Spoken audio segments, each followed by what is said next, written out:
Well, welcome to the GreenForges interview series, where we interview key experts across the CEA and sustainability world to discover and explore themes through which to disrupt and improve these industries. I'm Ramon Pereira Bonilla, the GreenForges Community Manager, and today I am joined by Jamil Mandanat, the GreenForges Chief Technology Officer, and our guest, Peter Lane. How are you guys doing today? Doing well, thank you. Doing great. Thank you, Ramon. Awesome. All right, Peter. So let's get a little bit into your background. So your journey into CEA started from a pretty young age. You were a farmer's son, and as such, you quickly began taking an interest in systems processes and engineering. In 1969, you went into the electronics and controls industry and worked on a variety of projects in power generation and distribution.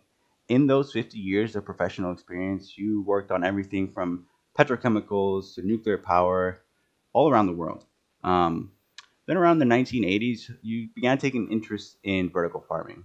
Of course, these were the very, very early days of the industry. You could even call it that back then.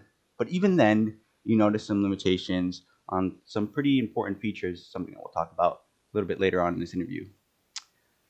Later on, you joined as vice chairman of the Association of Vertical Farming. And a few years ago, you actually left that organization to found your own in the vertical farming network in the UK. All right. So with all that context out of the way, are you ready for our first question? Yeah, sure. Awesome. All right. So the first topic we're going to discuss today is around energy in vertical farming. So a few weeks ago, we had this article come out from Wired magazine titled "Vertical Farming Has Found Its Fatal Flaw. Europe's energy crisis is forcing companies to switch strategies or close down. The industry's future hangs in the balance." I'm going to paraphrase a little bit from the article here. So between December 2020 and July 2022, consumer energy prices in the UK, in the EU went up nearly 58%. A year and a half ago, European vertical farms might have spent somewhere around 25% of their operational costs on electricity. That number might have gone to around 40% in recent times. So my question to you, Peter, as someone based in the UK, how does this affect the way you're looking at vertical farming operations? I've always been aware that the energy is paramount, um, and this is why I've been against urban ag. When you've got a warehouse on an industrial site somewhere, you are totally at the mercy of everyone. You cannot mitigate the costs or supply of your energy, your water, taxes, you name it. You're at the mercy of just about everyone. So I've always proposed that any vertical farm should have its own energy supply in one form or another. And the most common one is obviously solar park. Now, for every 1 megawatt of solar park, you need about 4 acres. To have a 4 acres in the middle of a town would be astronomical. So it's not realistic. So vertical farms need to be outside of town and learn from the big supermarket chains, which is where they have their distribution centers. They do not have distribution centers in towns. They have it outside near a motorway or whatever, so that they can easily disperse their products and that they have the room to move. And that's what vertical farms need to do. They need to look at their price, their price of their energy, the price of their water, and everything else. For me, that's always been a big issue. Even before the current energy crisis in the UK, I can't speak for the rest of Europe, but the inflation in the UK for electricity was running at 10%. Food inflation, which is what you get paid, was running at 2 to 3%. So obviously, you can see a big divergence between your costs and what you're going to earn. So it's sad that it's taken this war and this energy crisis for people to realize that too many growers, vertical farmers, thought of electricity as something they had to pay for. They didn't think of the risk or contingency planning in any way. I've been in projects now for 40 odd years, and it's all about contingency. It's all about risk management. And this should have been shown up at the very beginning when companies start looking at producing their business plan. What happens if the electricity prices go up, water prices go up, if there's an outage? All these questions should have been raised at the risk schedule session. Unfortunately, I do not know of one company who has done a risk schedule for their business. The first document you produce in the back of an envelope, I want to build a vertical farm. The next one is your risk schedule. You risk absolutely everything, business, engineering, whatever. And then so that way you know what the problems are, then you can design into your system protective measures, mitigation to mitigate your problems. But no one has done it. So it's no surprise to me that so many now are in major trouble because of energy prices. I know of many big growers in the UK, that have gone to the wall. You just got to go Google it, and you can find so many of these places up for sale. But even before the current energy crisis, it was a crisis in the glasshouse industry in the UK because it was costing more to grow than what they were getting, especially things like cucumbers. And there's a lot of glass houses empty even before the war. And, it's crazy. The thing is, British politics and most of Europe as well, their politics is based on cheap food, not being realistic or for the farmers' benefit. It's for the political benefit to the party in charge at the time, is that they don't want to be the ones to be forcing up the price of food. And as we see in the UK now, it's a big political issue as well. The cost of living crisis, as we're calling it. So if you don't think about where the energy, electricity is the biggest cost for a vertical farm. If you haven't thought about what happens to any variations or any losses, then you've made a serious error and you should not be in business, in my opinion. Yeah. We notice now that today that gas prices, which in the UK controls for some weird reason electricity prices, they've now fallen back to pre-Ukraine war prices. But the problem is that's not going to filter back down to vertical farmers for considerable time, at least a year, probably more. And as we know, things go up, they never come back down. So where the problems that we had pre-war, they're still going to be the same, and they're still going to be having the problem that electricity is unaffordable. Yeah, I think that's really well said. I want to dive a little bit further into this energy conversation because I think you mentioned two main things, right? You mentioned the importance of a vertical farm, a vertical farm to be able to have its own independent power source, mainly in the form of solar panels. The other thing you mentioned is just the ability to plan for contingencies, risk management, and that nature. The other question I have is around geography. So something that this article also mentions is, it's important for farms to have these independent sources of energy. That seems like one solution, but also just moving entirely to different parts of the world, particularly the Gulf states, which have very reliable, low energy prices. So I'm curious to get your opinion on that. I mean, do you think that's a valuable move? Is there maybe certain things that people should be aware of? Kind of what comes to mind when you see all these firms like Plenty and like AeroFarms being in places like Saudi Arabia or any other Gulf states? I can't talk about America because we take too long about that. But the energy crisis is basically a European issue. In Europe, it'll cost you 50 US cents a kilowatt hour in some countries. But then you just go across the Mediterranean, you go to Dubai, it's 6 cents a kilowatt hour. You go to other parts of Africa, it's down to 2 cents a kilowatt hour. Energy is not an issue. You also got the regulations of the EU, the taxes, the taxes on labor, the current economic crisis where the local councils now have to recover money where they can. So they're putting their local taxes up. for me, Africa has always had the potential to be the breadbasket for the world. It's got good distribution, cheap labor, cheap energy, whether you're using solar gas or whatever you're going to use. So it makes far more sense that companies move to North Africa in particular and operate from there. It's if you go back to the 60s and 70s when you had this is where the big farms in Kenya and what was Rhodesia, which is now Zimbabwe, that was the whole idea. We will grow our food in Africa and then ship it around the world. Unfortunately, that hasn't worked out too well, and the EU has deliberately blocked sale of food from Africa into Europe to benefit the French and the French farmers, etc.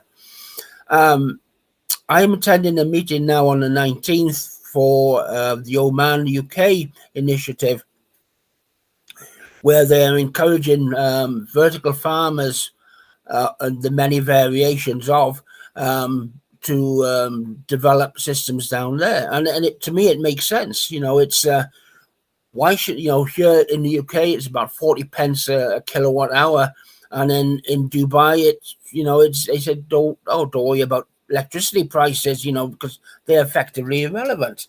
Same with labor prices. Labor prices are cheap, so why spend millions on automation when you can use labor in the right circumstances? I'm not saying that we should put the labor to go out into the field to harvest them, as you would in the old days in glass houses. That's not the case, because the people going into glass houses are the biggest risk because of the contamination and the amount of space they take up and everything else. What I'm saying is that labor should be used wherever possible. If it's a choice between automation and labor, then just use labor. One of the designs I have means one person can manage a 3,000 square meter farm just with a dolly trolley. No electricity needed at all. Person just goes, picks the trolley up, moves it to the harvesting, germination seedlings into the, it's just walking backwards and forwards. So in Saudi Arabia, that would probably cost about 12 grand a year for labor. If I tried to automate it, you're talking £4 or £5 million. So why? Not only that, then you've got the political aspects. If you're in New York or London, you need to reduce the amount of labor because of the costs. Politically, especially in Africa, India, various other Middle Eastern countries, job creation is a must, because if you don't have the jobs, and this is how part of the Arab Spring started, was because the farms had their drought. You had people out to work, complain, and it just gets out of hand.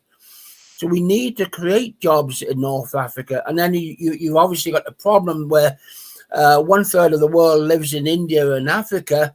And if there's no jobs from there, then they're going to go to Europe or whatever, like they're doing now. And we can't sustain that, regardless of your politics. It's just, economically non-viable. So we need to use the best resources. The best resources is for Africa to produce food, create jobs down there, create political stability, and for Africa to feed the world. That just makes so much sense. All this reducing the reducing food miles, is totally misleading. If you got a million lettuces in a boat, there's a hell of a difference between that and 2 trays in the back of some small van in the middle of Berlin. It's you have to be realistic in how you expect things to work. I would certainly, if I was younger, I would certainly go to one of the North African countries, Oman, Qatar, or whatever. But I'm too old for that now, I think. But they are interested in setting up a research and development facility in the UK, which is part of what I'm going to talk about on the 19th. So Yes, I would get people to you know, there's a lot of companies, certainly UK companies are down there, IGS, Plenty, and many others. It's the same in the USA, though. You know, you go to California, price of electricity is high. You go to Idaho and it's less than a fifth of what it is in California. So why would you go to California and set up a vertical farm? You know, it just doesn't make sense. But going back to basics, why do you need to move? You wouldn't need to move. You wouldn't need to go to Africa. You wouldn't need to go to Idaho if you had your own electricity supply. You know, you you create your energy and grow where you need to be, not having to think about moving in the first place. But for me, for many reasons, North Africa, I think, is where it's going to happen.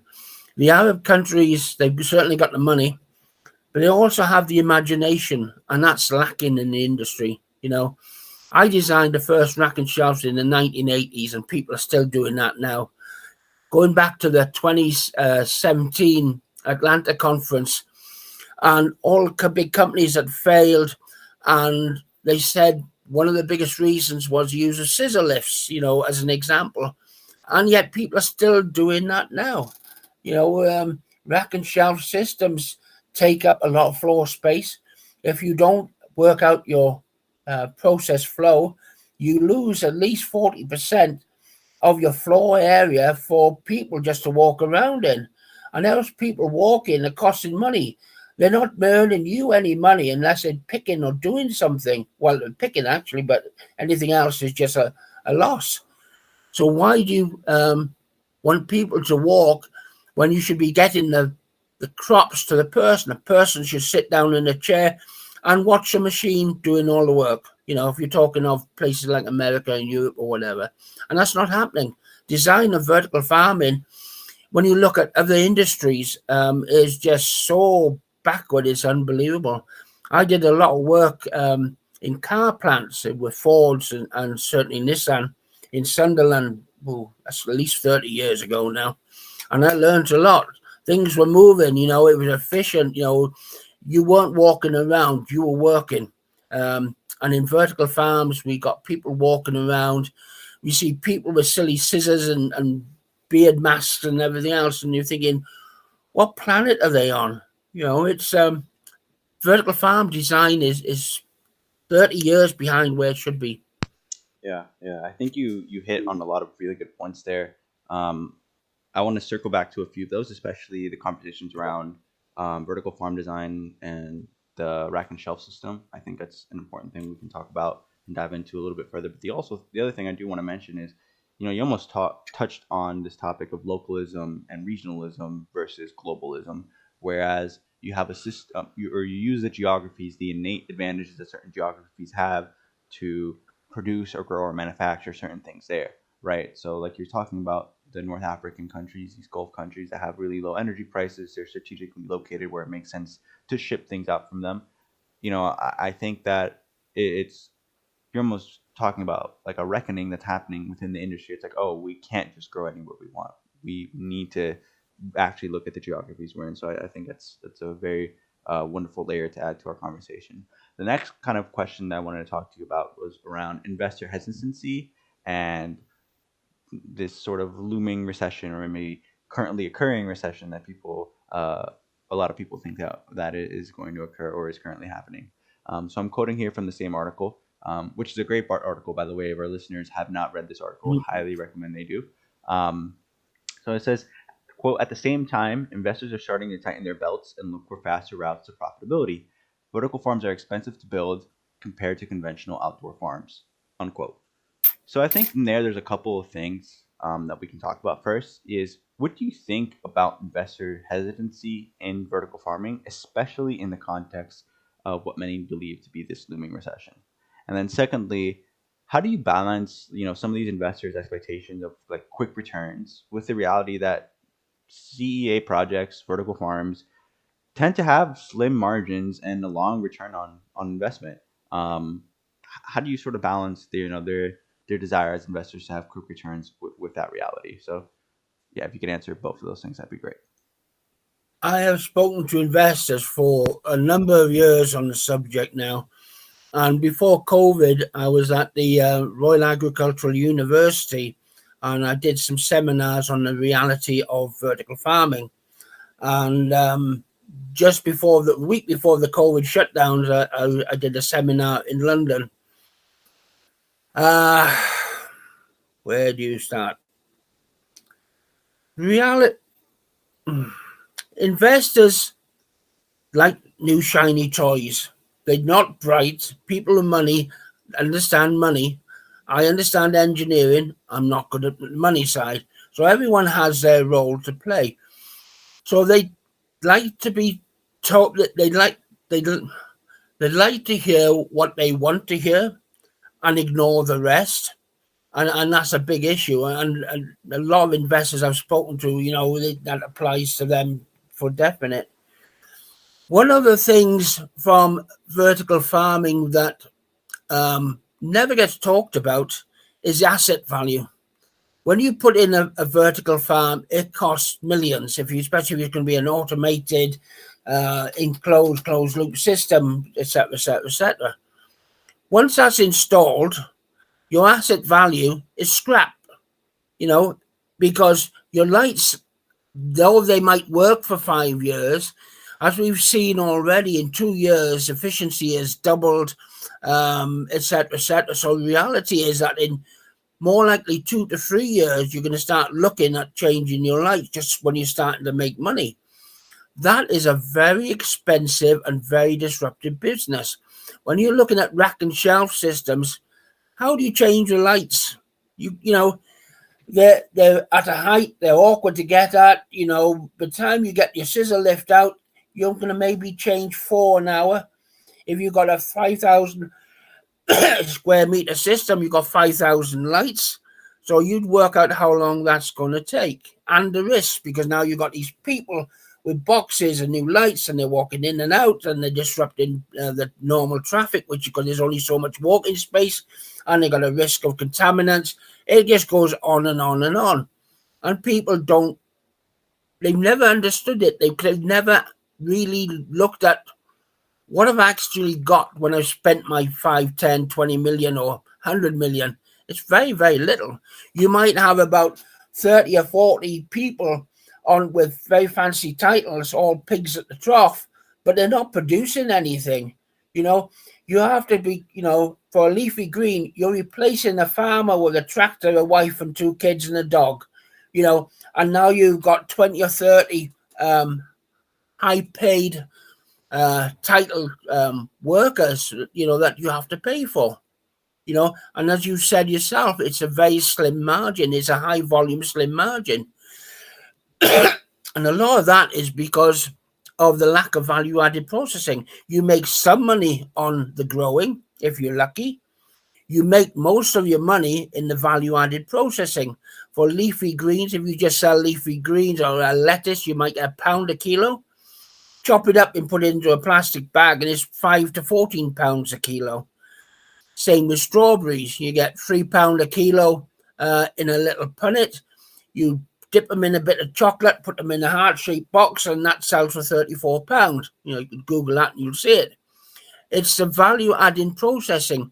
And because investors like to stick to the one bit that which is generally the growing, they don't look at the value-adding process, and they don't look upstream or downstream, which is where your money is made or lost. So I blame investors more for that. There's serious world players out there who are just so concentrated on the growing that they haven't looked at the rest, and it's the rest that makes or loses the money. It's crazy that people are making the same mistakes. People copy and they don't go back to basics. When you do a design, you start off with what you actually want to do, not what somebody else has done. And, can we paint it blue instead of red, and, and put a go faster stripe on it? If that system that you just copied screws up and fails, your system's going to fail. So no one is going back to basics. A couple of years ago, I invited certain companies down to say, right, knowing what we know, let's design the next generation system. And the answer I got back from one company was that we have to make money on what we've produced so far. We cannot afford to scrap what we've got and work on something that's better. And I'm still trying to do that. And at the moment, I'm in the process of setting up a research and development facility in the UK. It's 8 acres of land. So we're doing the R&D on simple vertical farming, hybrid systems. For some crops, yes, you can do, like leafy greens. You can do the full lifespan. But for other crops, no. You use your vertical farming, your high intensity controlled environment to produce perfect seedlings. You pick out any seedlings that are not good. So now you transplant very good, healthy seedlings, either into a polytunnel, into a field, a glass house, or whatever. That's where you make your money, because then you use natural sunlight with maybe a bit of auxiliary light. Because vertical farming is for the rich. The food is a premium. And despite what everyone says, we're going to eat healthy, we're going to, this, that, and the other, it's not true. If you have 100 people, 95%, these figures are going back to the 70s when I first started looking at it, people will go for the lower price. You don't see microgreens in general supermarkets. They're in health food shops or whatever, and it's a fixed market. The 95% of the global population are looking food at a price they can afford and are prepared to pay. A story I like to say was I had a meeting with one of the guys from Woolworth in South Africa, and they couldn't work out why organic they didn't start selling organic avocados until 5 or 6 o'clock at night. And they thought maybe it was because of the people coming home from work or whatever. It wasn't. It was because the non-organic, cheaper ones sold out. People buy for cost, not because, it is organic and it's this, that, and the other. And people have to realize that. Yeah, I think there you touched on a number of really important points. Yes, I do ramble on a bit. No, but it's really good because it all kind of ties in together. I think first is you have investors putting this pressure on uh, executives, or let's call them farmers, to be able to grow a produce and do it well and do it profitably without necessarily having the ability to innovate, right? They're not able to think about new processes that will allow them to make more money because there's almost like this fear that they won't be able to still be profitable. Then you also have the issue of the assets that are put into the farm losing their value. A little bit, I think, if later on, I think Jamil, maybe you could talk a little bit about how GreenForges is thinking about that, because I think that's something that we really took into account with our farm design. And then you also have, now this is going to be the next question, but you kind of already answered it, is around inflation, right? We have inflation occurring, people really feeling this pressure in the pocketbook, especially with groceries. There's not really an appetite unless you're, in the top 10, 20% of the population to eat these healthy, expensive microgreens or leafy greens coming from, you name the company, because people are trying to save money. So a product that was starting to become less and less premium due to inflation has now become even more and more of a premium product. So I think those are all really, really good points. Move on to our, actually, The other thing with inflation is that though food inflation is increasing, the cost to the farmers, the growers, has increased even more. So it's gone even worse than what it was. So now there's no, because if you're a field farmer in Italy or France or whatever, you get subsidies based on how much land you've got and everything else. Vertical farmers get no subsidies whatsoever. So that's a big issue as well. And it's unsustainable at the moment. There's more and more companies going under or just simply stop growing because they can't afford to. Simple as that. Yeah, I did want to have a kind of a follow-up question to you, Peter. So you did kind of present a case where the vertical farming industry as a whole is not um, the ideal candidate for investors who are seeking this kind of quick return on their buck. So the question is, okay, so what kind of um, investment opportunities or what kind of landscape would vertical farm innovators and builders should be seeking? Because on one hand, I mean, vertical farmer may be seen as this kind of food for the rich type of thing, but also it's being innovated out of necessity to popularize urban planning, make food more accessible, and also create this opportunity for people to, which is what we're doing at GreenForges, to potentially integrate, residential and commercial buildings with farms through underground farming and create this kind of circular ecosystem between plants and urban living. So yeah, circle back on the question: what do you think vertical farm builders would want to seek in terms of investments or funding? What's the right landscape to look out for? That's a hard one because finance is not my area of speciality anyway, Okay. as I've proven. But there is a difference. I mean, I'm saying I'm against urban ag, but one of my favorite designs, and it was on my screensaver for quite a few years, was basically in the basement you grow your food and you have your town and the shop above it, and then you develop that. So now all the sewage and grey water is processed, so you're using that. So now not only you got your water supply, you got a little bit of hydropower there as well, but it also means you're not sending out sewage to be processed and dumped in the rivers or whatever. So it's a very circular economy, and that works.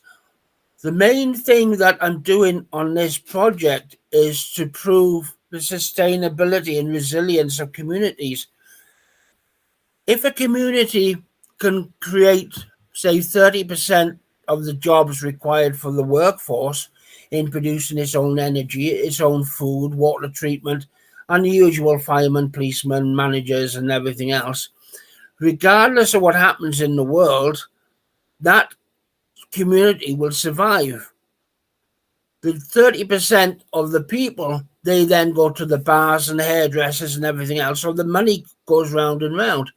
In the old days where you have company towns, when that company went bust, everyone went bust, and we learned from that certainly in the UK in Wales, like when Port Talbot Steelworks closed down and it just destroyed towns for decades. So if I can do this with the 8 acres and prove that we can grow a wide variety of food, not just lettuces. We can grow everything from trees to whatever. It's not difficult. The first vertical farms, you must remember as well, were for meat, not for plants. The Hanging Towers of Babylon was not a vertical farm. That was just a patio. But the first vertical farms as such were for pigeon houses and dovecots, for the priests, for their meat. And we have to look more on what we can grow. Again, part of what I did for the realities of vertical farming was showed what could be done. Everything from frogs and snails to pigs and cattle. It's all possible. We all laughed at the glass, the glass tower blocks, and where we had the cattle and the apple orchards because they were just unrealistic. But they're not as unrealistic as they first seem if you know what you're doing. It's and as I said, if you can make every community fairly well self-contained, you can't do it for cities, obviously, but my little town here has got about 6,000 people, and it's the perfect size for that. So, just based on the jobs in the town and everything else, we can create about 30% of jobs locally, um, and that would help a lot. So that's something that's important to me. But getting the funding, it's hard. We've got Innovate UK here, and getting money out of them is just impossible. Some have done it, but many haven't. And getting money for things that are innovative is difficult. Um, Yeah. and it creates more of a stranglehold than anything else. I don't really know the answer to that. Things like Innovate UK should do it. I do have interested investors. Um, from an engineering perspective, mostly because I'm coming up with solutions to the energy issues and the water issues and the labor issues. It's not that I want to build another vertical farm. Yes, I could design a very high tech farm, but the reality is that might cost 25 million, but I can do for something for 2 million to produce the same volume, and a lot less, and create jobs. It's horses for courses. A vertical farm in New York or Jakarta or Timbuktu or Japan, they're all different, whether it's a crop that's grown, labor costs, energy costs, uh, finance available, logistics, electricity. There's a whole raft of things. Years ago, um, I used to do site selection, and when you have to go through all the things, the risk management for that. I failed one site because there was a little bridge, and if anything happened to that little bridge, it meant you had something like a 12-mile detour. And at that time, it would have cost the company like 2 million a year. So you have to be able to look at the big picture, and vertical farmers don't. They're too busy looking at the growing and not the big picture, and it's always a toss up. In a city, you want to grow, high volume, low price, etc., which is difficult to do. And in small communities, you're trying to create jobs for resilience and sustainability and everything else. You know, People tend to think of one thing and then think that applies everywhere, and it doesn't. It's annoyed the hell out of me in the industry.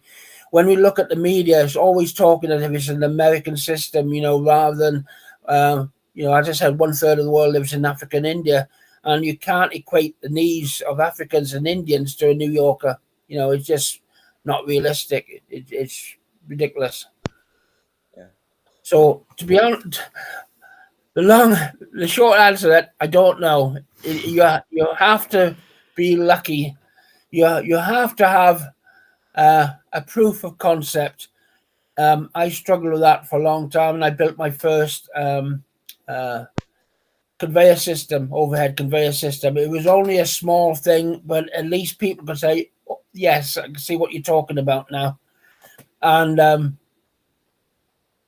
overhead conveyors are totally misused in the industry and not appreciated. People think of conveyors as these great big floor things, which are barriers and big lumps, and they're just not realistic. And the conveyors for a glass house with a big 8 foot by 4 foot trays is something totally different that you'd have in a vertical farm. You can't put the same trays that you have in a glass house in a vertical farm. It just doesn't work. It takes up way too much space. Well, that Yeah, interesting. Yeah, a big part of our sorry to interrupt, but a big part of our design is actually overhead conveyors, working with the underground modules. So that's a win for us too. Cool. yeah. Yeah, it makes if you have a 5,000 square meter building and you've got a rack and shelf, you lost 5,000 square meter building. Where do you put your water, your offices, and everything else? If you have an overhead conveyor system and you've got a 30-foot high building, your plants are above you, swirling around, and you've still got that 5,000 square meter floor space. People don't realize how, where's your water tanks going to go? Where's your raw water tank, your treated water tank, and then your buffer and day tanks. You really need about 3 to 4 levels of tanks to be safe. And people don't. And then they use town water, which is full of all sorts of contaminants. That's just one example. But yeah, I'm a great big believer in overhead conveyors. I've certainly seen the light on that one. Yeah. Well, I appreciate you asking that question, Jamal. I think it took us down a good rabbit hole for sure. So there's a couple more questions I want to ask you, Peter. Sure. Actually, can you guys hear that in the background? Do you guys hear like a blender in the background or no? No? Okay, good. No. We'll cut that out. Awesome. So there's a few more questions I want to ask you, Peter. But before we get there, I kind of want to recap on sort of some of the factors that we talked about that would give an operation a shot at being successful. So first, we talked about having low or stable energy prices or having an independent energy supply. The second thing we talked about is the necessity for risk management and contingency planning. We also talked about your asset value resilience. How do you develop a farm that has good resilience to this depreciation that occurs with lights because of constant innovation? And that's a point that Jamal asked you to talk about a little bit when we get to this next question. Then we also talk about the importance of having a value-adding process, right? So your processing can't just be growing. You also need to have something else that adds further value to beef up those margins.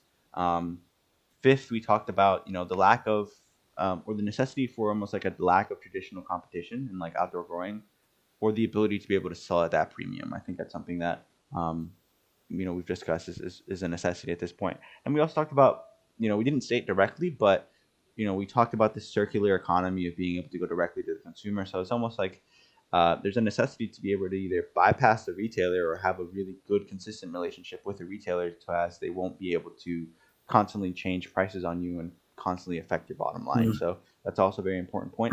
And then lastly, this is actually something we talked about with Mark Lefstrud in our last interview, but is the availability of talent. We didn't delve into it in this interview, but you can imagine, and as I'm sure it's incredibly important to have talent that not only has the professional, or the academic experience, but also the professional practical experience to be able to develop a good system.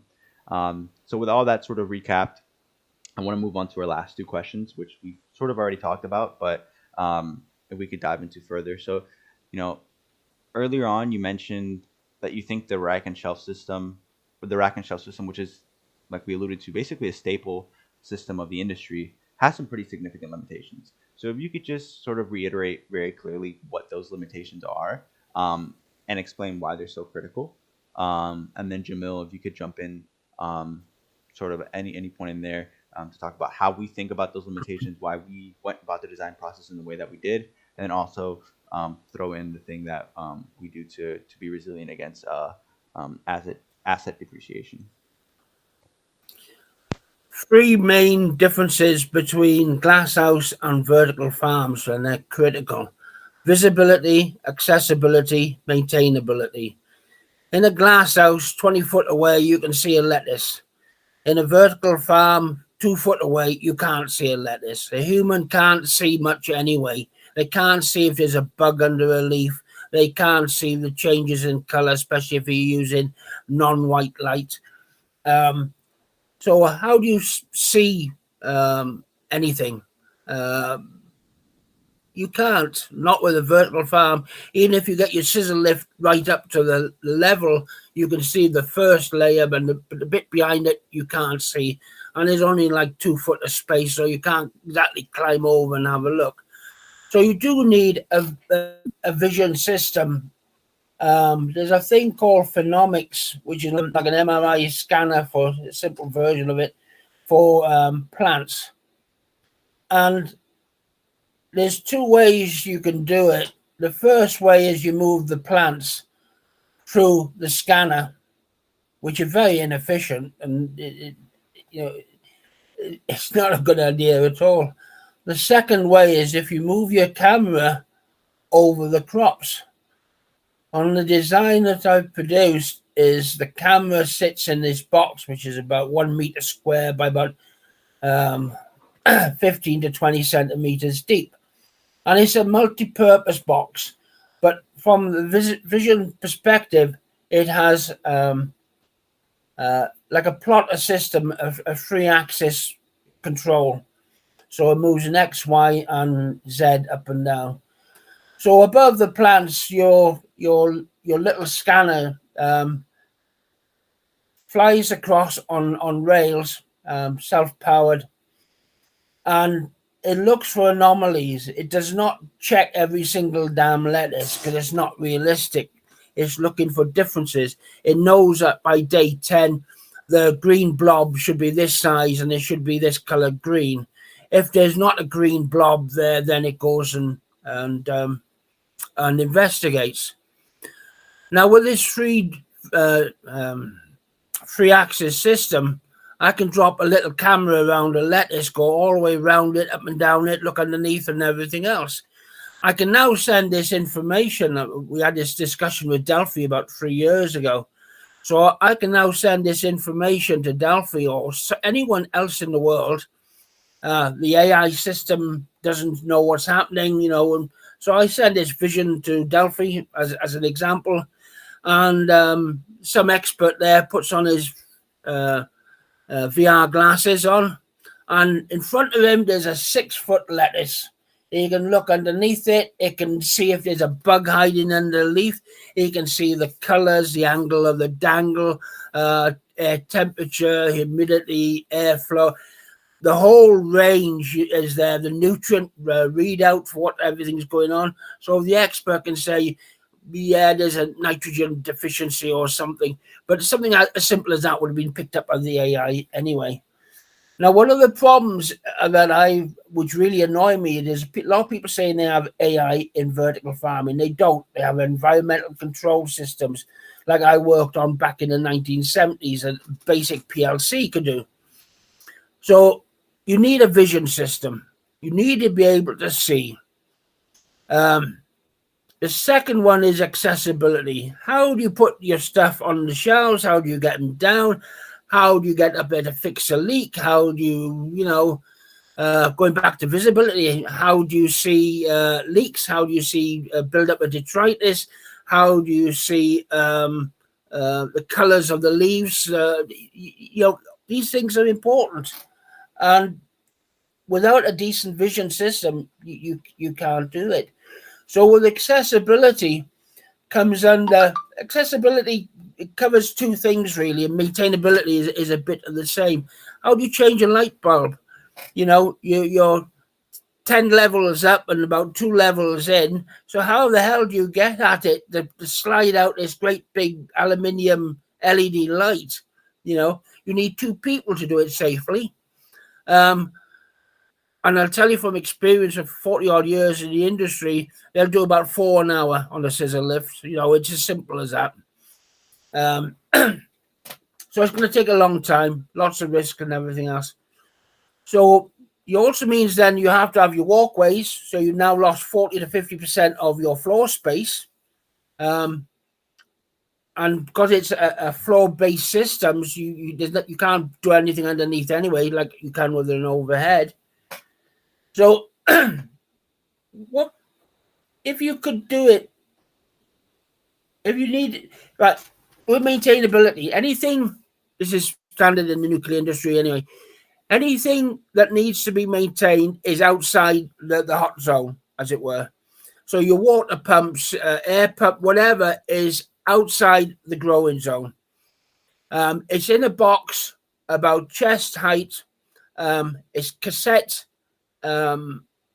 instrument equipment. So basically like a hot swap hard drive.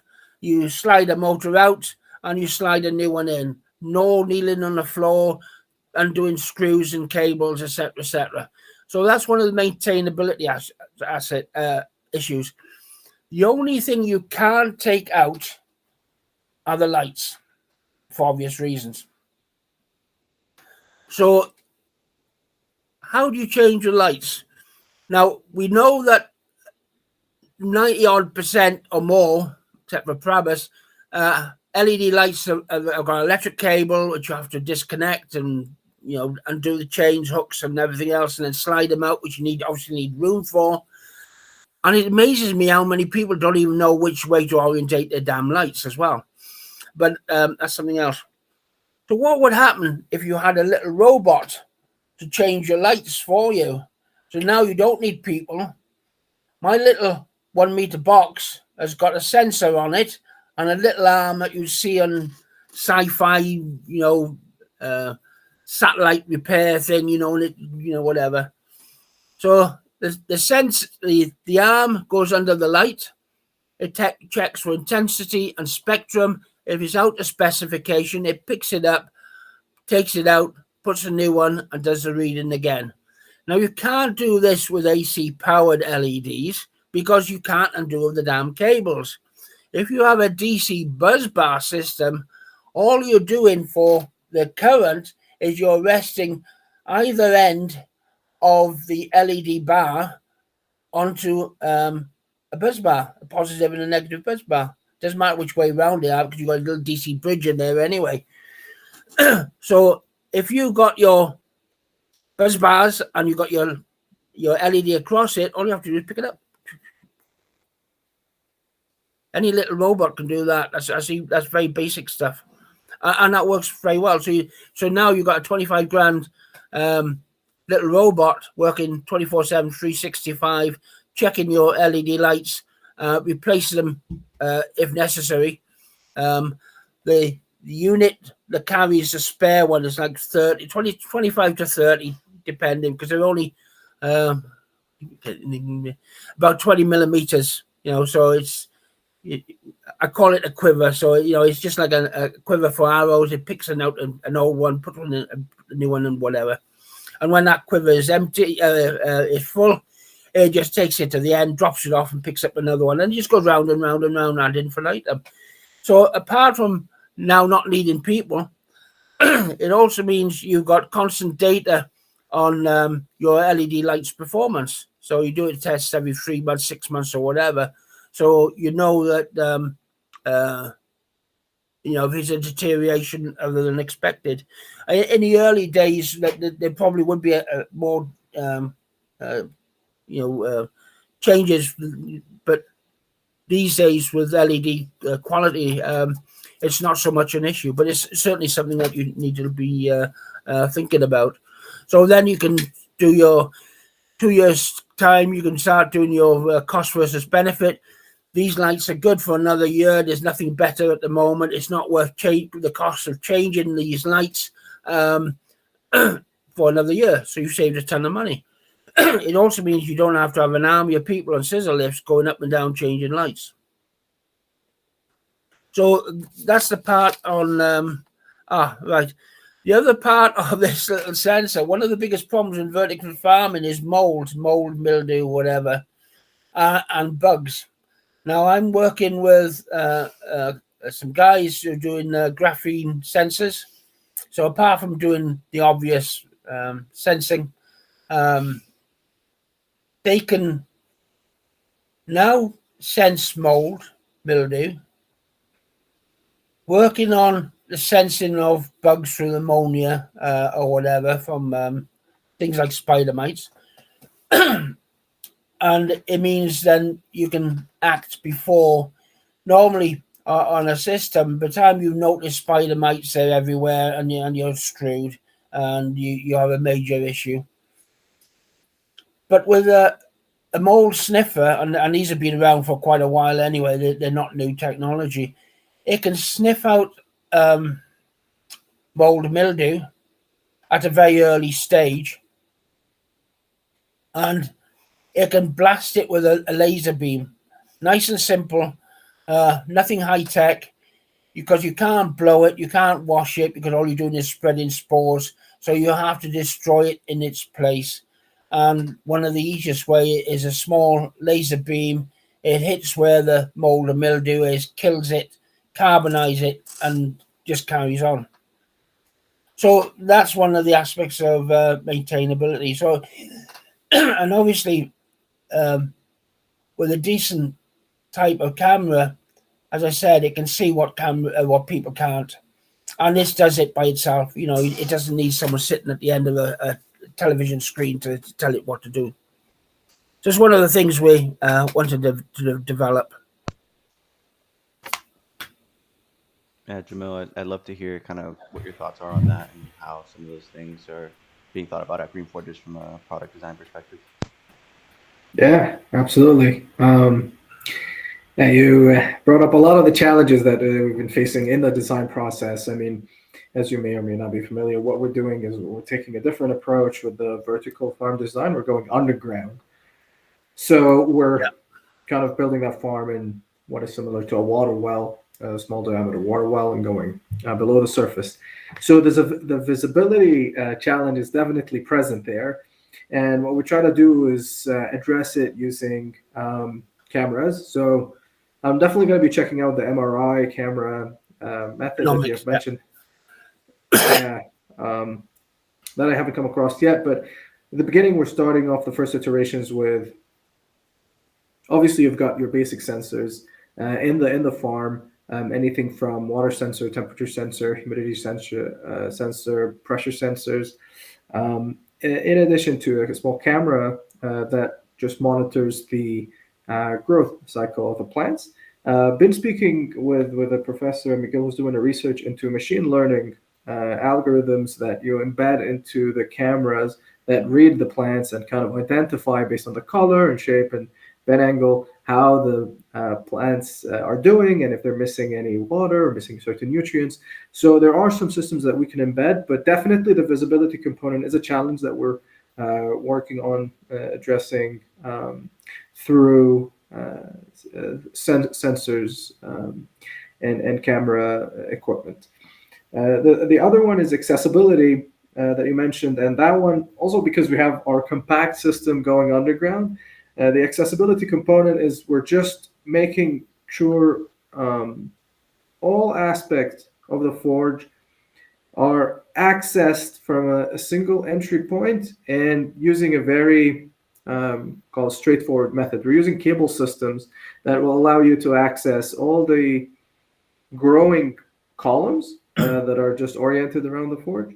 And yeah, using a cable system, you'll just be able to pull them up and then harvest the plants. That's on the plant side. And also if you have the lights, so there's also another column where you're using a cable, you just pull it up. And there's something not expected to be done too frequently, but yes, it will be some kind of a pulley cable system that will pull the light system or pull the we have our ventilation ducting system going inside also will be able to be pulled up or any other kind of instrumentation that needs to be maintained. So it is a challenge as the mechanical design of such a system we didn't find any direct analogies to such applications. So we're really building this up from the ground up. So it's really interesting to try to experiment with different iterations of how this extraction system needs to look like and what kind of challenges it needs to overcome. And yeah, I think the maintainability aspect also relates to what you said, the accessibility, right? Is just what we're doing differently is all the other components besides the forge itself and its equipment, so such as like light and plants, any mechanical, plumbing, neutral feed are all in separate room. So any time we need to do any kind of maintenance on these equipment is done in a separate room, so it just doesn't interrupt the flow. Plus, relating to the point of contamination that you mentioned, we also try to keep the system as insulated and isolated as possible, so external contamination doesn't really get into the system as easily. We're creating a lot of barriers to entry. First, because it's underground and sealed. Second, we're using water, not soil. And three, obviously, any kind of maintenance or labor work that needs to be done. Obviously, it's an isolated room inside the forges area, so all kind of personnel has to abide by certain hygiene principles, but also the other kind of maintenance will be done outside that room. So I guess that's in brief on how we're tackling some of these challenges. But again, the real challenge we're facing here is a lot of these systems are being built ground up. So it's all about just doing a ton of iterations to get to, the results that we're looking to have. One of the things, it's like conveyors. People think of conveyor belts and all this kind of stuff. Is what happens if it breaks? Replacing a conveyor belt can be a major pain in the backside. The other thing is, from your perspective, if one of your cords break, how easy it is to get at and whatever.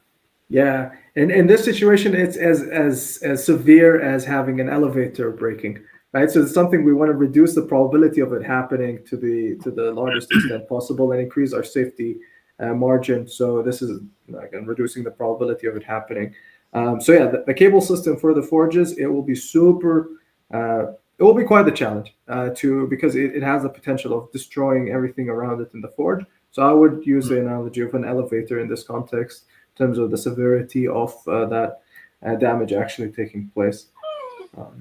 We also have our overhead conveyor system for transporting these modules, but obviously that's a different system that will come with its own design. Well, the system you got, as you say, is isolated, so the chance of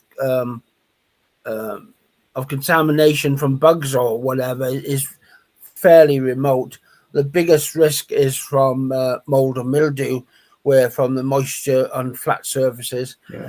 Now, one of the things we did do in the nuclear industry, you obviously heard of the inside-out building. So the beams are on the outside, and on the inside is just the paneling. So anything that hits the paneling slides down onto the floor or whatever. So we don't have the flat part of the steelwork acting as a shelf for dust or damp or mildew or whatever. So that's critical as well. So and that's another big disadvantage with the Dexian system, because it's just full of slots and holes. It's just everywhere. So it's all bad places for things to start growing in. But as you say, because you're in a well which is insulated, isolated from the rest of the world, you shouldn't have many problems with that at all. It's a good system. Yeah, that's a really good point, because regarding kind of accumulation of kind of small micro environments, wet environments that promote mildew, we're going to be using a hydrophobic coating on the inside of the casing containing the forge. So kind of any liquid would just slide all the way down to be circulated into the system. We're still concerned about also other microenvironments that happen behind the plants. So the plants grow towards central light, but as the air circulates, sure, it can keep the environment kind of climatized on the internal side of the forge, but we're concerned about behind the plants, kind of what kind of humidity control we can get there going. But yeah, you're bringing, with a system like that, if you look at your return air, where that is located, if you think of it as a cylinder, if your outer wall is your return air, so anything is blown into the center, and then is sucked up through the central core. Now, if you use some basic what's the term for it? The Coanda effect. Coanda effect is basically a fluid will follow a curve up to a certain speed, then it'll break off or whatever. But up to a certain speed and the right conditions, that fluid will just follow the curve. So your air, you can guide the air to where you want it, which is through the plants. So your CO2 rich air goes through the plants, not just hitting the top of them. And then let's see, it's all you need would be a little small curved plate, so it comes in there. Then it would go up, and then you've got the chimney effect. So as it's going past the next level, that air drags out the air from the level above. So yeah, so some basic fluidics,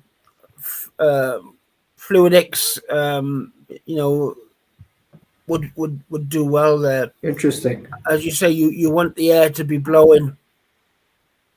You don't want to be blowing it towards the outer, because that's when it'll go on to the outer coating.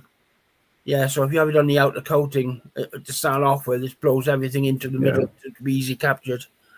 The other thing you have to watch out for is that you don't make it so damn expensive. It's cost versus benefit. Yeah. Putting coatings on and doing this, that, and the other, but at the end of the day, how much is that one unit cost, and how much is it going to actually Yeah. produce? That's the biggest I agree. I agree. biggest. I mean, first step, we want to kind of prove the feasibility of the technology and then look at cost reduction. But definitely, as you said, especially in such an industry, cost plays a huge uh, part in the success of the company. Yeah.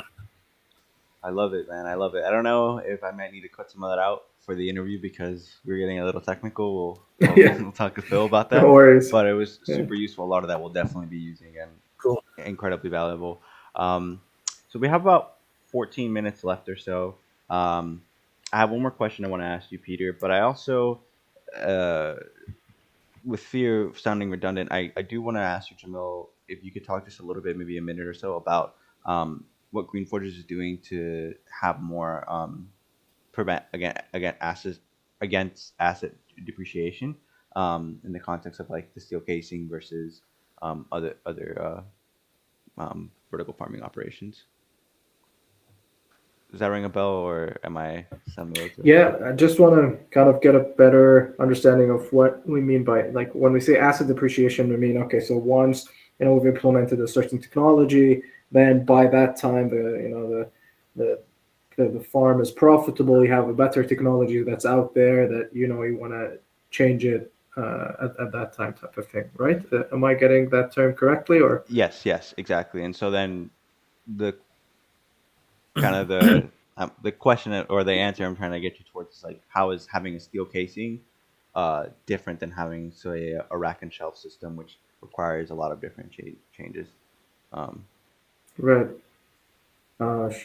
Sure. Yeah. So I mean, with the steel casing, I mean, it's meant to live for a long time, and it's nothing too fancy or complicated, and it's a very stable system within uh, you know um, planted within the soil. So it's something that you generally, what at least one of the target market that we're looking to do is, you have these pile foundations while you're building buildings, and within them you would have certain um, steel casings with a slightly larger diameter that you use them for planting these forges. So it will just be this kind of integrated system within the building that is, on one hand, not compromising real estate, a valuable real estate for the building on the surface, and second, kind of adding the value of that building over time, because it kind of integrates an additional component to just not it being commercial or residential, but also it provides um, horticultural value with it over time. Hmm. So, yeah, maybe that answers it. Yeah, that was exactly what I was looking for. I appreciate that. So with the last 12 minutes or so we have left, I wanted to circle back to the conversation around urban agriculture. I know that Peter, you mentioned sort of like your apprehension towards urban ag, and you mentioned some of the things that kind of limit it. So with these, last 11 minutes or so, I'd love for you to tell me, kind of reiterate what are those things that limit urban agriculture, and what would have to change about urban agriculture for you to be a little more hopeful about it. What has to change is they have to have control of their costs, and their environment in general. It's business 101. If you don't have control of your costs and you have a fixed revenue from your product, then you're going to go out of business. It's if the electricity price don't get you, the taxes will, or labor costs will get you. Um, you have to be able to mitigate the risks and mitigate your costs. Building in a town, if you're building under a shopping precinct, then um, that mitigates a lot because you can reuse the sewage water and the wastewater. Your environment is controlled from a temperature and humidity perspective, as from your system. If you buried it, you have a very quiescent temperature humidity during certain when it's not in change. Obviously, when the lights goes off and on, then that causes a bit of a hoo ha. Um, I will never go for urban ag based on warehouse growing. If it's part of an integrated part of the building design, that's something else because you can use the building's air conditioning rather than having to pay for your own. Because obviously, uh, again, people don't realize how much the air conditioning for vertical farms costs. Um, but for me, it's peri-urban all the way. Solar park. A couple of wind turbines or whatever else you can put in. The other thing, well, actually, there is a solution for urban ag on that as well. But getting the right deal is hard, as I found out today. Um, if you have a big battery of some kind, whatever it is, then you can top up your batteries during off peak when electricity is cheap. Use what you need and sell back during the day. The problem we have here in the UK is something it'll cost you like 30 odd pence to buy in during the peak period. But if you're selling back to the grids, that you're only getting 4 pence for it, it's just not worthwhile. Not worthwhile punching around with. But if you have a big battery, as I said, you're not thinking about selling back, but on you, so it means that you charge the battery up at the off-peak period. Then yeah, that makes sense. But your labour is not an issue so much now because you're central. Um, yeah, it's just and your electricity costs are basically not your electricity capital costs are covered because it's part of the building, and people don't realise how big an issue that is. One of the problems with warehouse systems as well, warehouses are meant to store things. They have lights and not much else. So they have small power supplies. If you have a factory with lots of machines, it has a much bigger power supply. So a vertical farm would use as much as some factories rather than a warehouse. So if you building a warehouse, you go to your electricity company and say, we want more electricity, and they'll tell you that no, you can't have it. You might be in the middle of the town, but we don't have it spare. And even if they put new cables, that costs money to the local substation, and people have no idea how expensive that is. I'm ex-National Grid project manager as well, so I know these things cost. But that's been an issue I've seen a couple of times with people building warehouses and not enough power to put the lights on. It's just as stupid as that. Again, there's ways round things because if you're just going to put all your lights on at the same time, then that's pretty dumb because your load is off balance, is all at one set and then nothing on the other. Electricity companies don't like that. But if you break it up so your demand is fairly flat and even, then that's more preferable to your electricity supply. There's so many variations and things that you can whirl around that you have to think out. You have to think about. So nothing is black and white, and you have to think of everything. It's and people did just in the industry just don't do that. We've seen that obviously. From what's happening now. Well, I appreciate you sharing all this, Peter. I think it's been deeply fascinating. Anything you want to throw in, Jamil, before I close this out, or I really appreciate all your insights and the time you're offering, Peter. It was a lovely conversation. Yeah. Very, Thank you. very eye-opening, and it will make us at GreenForges think three times about all the risks. As you said, the risk is not something uh, it cannot be emphasized enough. So, in all components of the engineering process. So, thank you for that. You need to make sure. I mean, people going about sensors, this, that, and the other. They cost money, take up space, and means you've got to have an IT department. When you're doing initial commissioning and research, then you need sensors because you need to know what's going on. Once it's commissioning, it's just doing the same thing day after day. So the slightest variation you'll pick up in one place or another. But one thing I would definitely recommend is on your exhaust ducting. That's where you have sensors and your HEPA filters, so you can see straight away if that's getting dirty, what's getting caught on it. And Molds, etc. the Dyson filters are better than what you would get in an operating theatre. So it for me that's important. You need to be able to find out quickly if something is going wrong, and for your AI system to detect and be able to do something about it intelligently. Got it. Don't go too Okay. mad with sensors. It's Yes. Okay. expensive. Yeah. We're still in R&D, so as you said, I mean, Yeah. it's Yeah. yeah.